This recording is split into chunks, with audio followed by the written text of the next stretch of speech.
Bickley and Marotta Mornings. Arizona Sports. The local sports leader.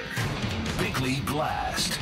Today, I am going to fix the Phoenix Suns in 3 easy steps. Number 1, James Jones must recruit at an elite level because his nickname is Champ. He's won NBA titles, and he must use all of that to get a better brand of free agents who are willing to accept minimum contracts. He needs to sell next year's Suns as the team that can win a championship, the team you want to play for. Number 2, that starts with Kyle Lowry, who feels exactly like the point guard the Suns need, a savvy veteran with a real presence. And finally, number 3, Mike Budenholzer must do what Frank Vogel could not. He must convince Devin Booker and Kevin Durant to take way more three-point shots. And this isn't going to be easy because KD and Book have reached the elite level of basketball by doing what they do, which is break down opponents off the dribble and kill them in the mid-range. They know exactly how to get their scoring averages,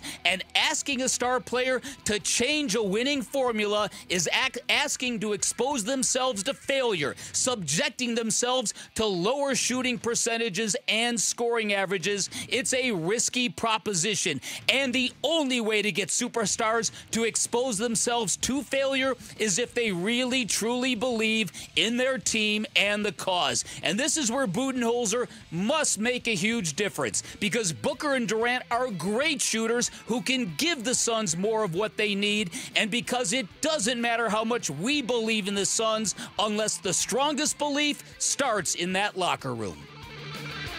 All right, today's Bickley Blast brought to you by my great friends at Chapman BMW who make luxury attainable. Find them online at chapmanbmw.com. The one reason to maybe think differently is that Mike Budenholzer is a terrific coach. Perhaps he could coach more out of the roster. But on the other hand, Kevin Durant was also very healthy last year. Yeah. That's probably not going to replicate itself just based off the odds of how the last few years have gone. So, the Suns will still be in the mix to some degree as long as they have Booker and Durant on the team, but it's just hard for me to see them being in the same caliber of a team like Oklahoma City when you just go up and down the roster. It's Tim Bontemps from ESPN. He joined us yesterday talking about, you asked the question, Bick, about Mike Budenholzer.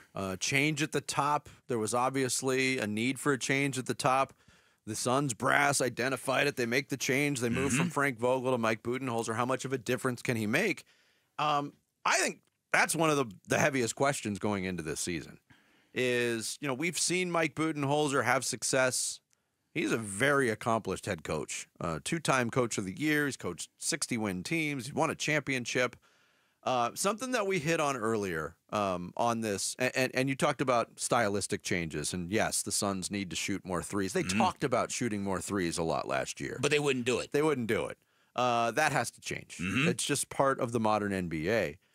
But how much of a difference in culture and belief can Mike Budenholzer engender from day one?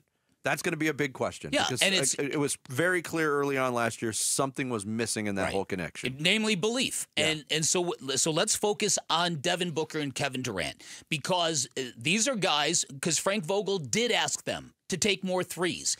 And it resulted in that one really weird game at the end of the year when it just seemed like they were doing it despite their coach. It was 23-point attempts in the first quarter, right? You remember that?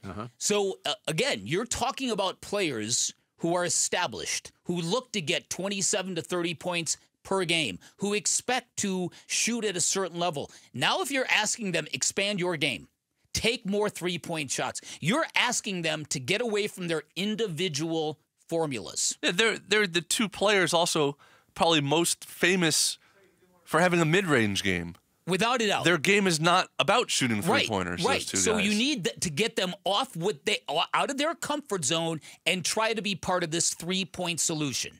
But one thing you can't do is what Durant also complained about is have him just stand in the corner waiting to shoot a corner three. But it's also not an either-or proposition. There's a lot of in between there.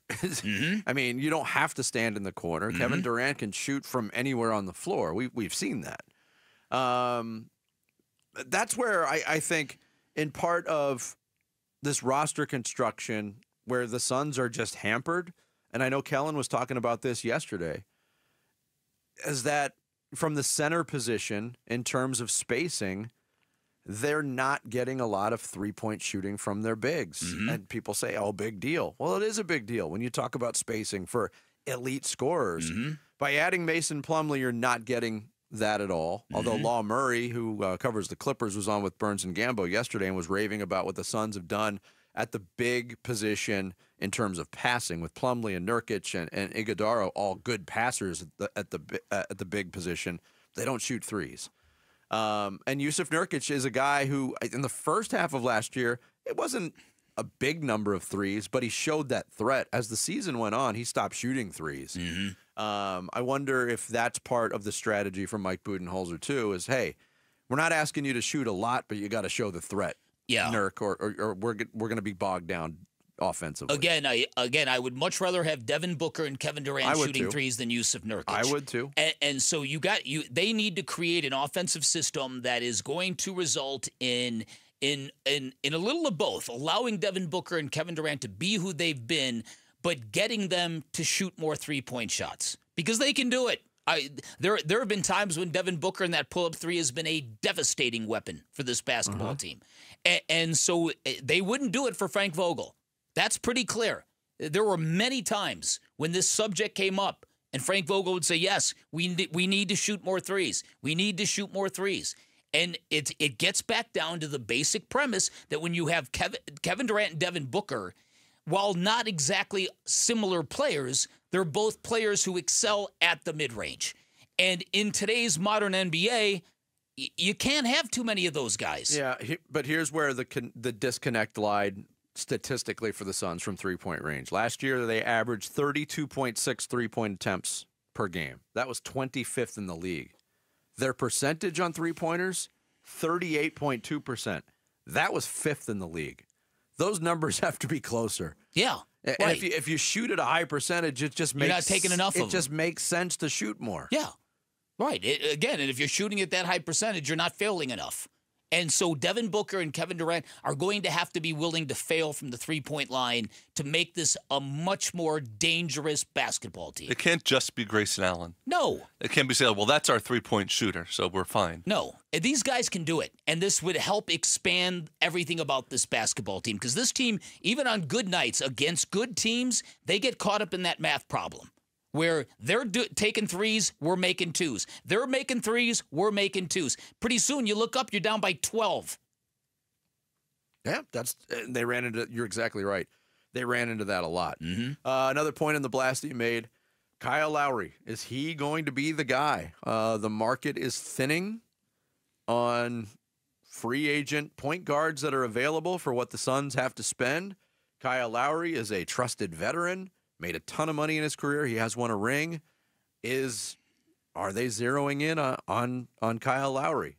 Chris Dunn, he's going to the Clippers. He's done. He's the guy that I wanted the Suns to get. Cameron Payne's name has come up. Apparently, they're not interested in His him. name is Terry Johnson. I wonder if his name is Terry Johnson. Terry Johnson. For those who don't know what we're talking about, Cam Payne, when he was arrested in the middle of the night in Scottsdale for not giving police accurate information, he kept insisting his name was Terry Johnson. Terry Johnson. God, Put that one at the table with Ron Mexico, right? Mason Saunders. And Mason Saunders. Put them all together. At least Ron Mexico and Mason Saunders have a little bit of cachet to them. Terry Johnson is just such a generic. Maybe that's generic name, right? Yeah, that's weird. Wouldn't that be great for the Suns to announce Prescott? We've signed Terry Johnson. And you're like, no, that's campaign. What are you talking about? No, it's Terry. It's Terry Johnson. That's what he told us. His name. That's how he signed it. I don't know. Would you say during that arrest he was campaigning to be Terry Johnson? You would say though, with the Suns not signing anyone yet, it's obvious that they're just have to wait. They're gonna, because these candidates are gonna see what else they can get elsewhere if they can get more money or a better situation, or else wouldn't they have signed someone by now? We know that's their top priority. Well, I think it wasn't their top priority. They proved that by signing a center first. Point guard, point guard, point guard, point guard, point guard, point boy, toy boat. The possibility remains too. They don't address it, and they go into a season with the same. And you want to talk about a fan base that's going to be pulling its hair out? Point guard, point guard, point guard, point guard, point guard, point guard. Well, listen. I think they wanted Chris Dunn, like Vinny and I both did, and I think that didn't happen. He went to the Clippers. The Clippers were the team that was projected for Kyle Lowry. And they ended up with Chris. They ended up with something better. Like we drafted your brother. Come on. So again, this is where James Jones has to step up and flash his pedigree and go. Look, I'm not an analytics dork GM. I'm a guy that won a title with LeBron. Right? I'm a guy that's been there. Trust me, we've got something here, and you're the missing piece. We'll see how it shakes out. Thanks for watching Bickley and Marotta. Click to see the latest Bickley Blast and hit the button in the middle to subscribe to Arizona Sports.